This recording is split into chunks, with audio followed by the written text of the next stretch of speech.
So, ito pong ating Ergo Baby original with infant insert. Yung infant insert niya is snug na. Full air mesh. Ayan. So, parehas may box. Itong infant insert is bagong-bago. Modern mo po. At ito po is slightly used. Kasi may medyo ano lang siya.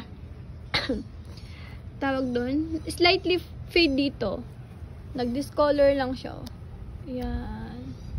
Nakakita nyo. Pero ang ganda with box, with manual. So, yan yung details na. Pag may kasamang insert, syempre pwede na sa newborn. Pero kung itong carrier lang is up to 6 months to 20 kilo. Pag with insert, newborn, up to 20 kilo. So, kaya nilagyan namin siya ng insert. Insert pa lang mahal na ha.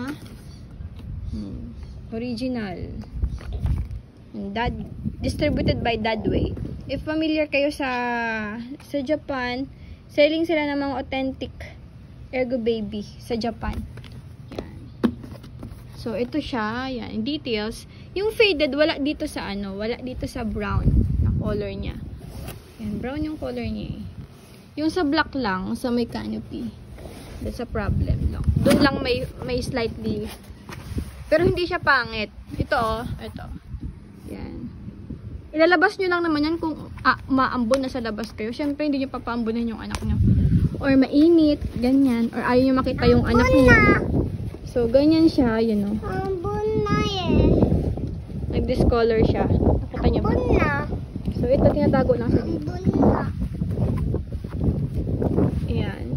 May pocket here. So, ayan. Walang issue. Mami, ambon na. Ano mo na yung video natin? Sorry po sa anak ko po yun eh. Kinukulit ako. So, ito po yung mga buckles. Walang issue. Tapos, ito yung belt. Wala rin issue dyan. All goods. Yan. Dadway. May tak ng Dadway. So, ayan po yung loob. Cotton siya. Kaya masarap sa katawan ni baby. Malamig. Ayun po.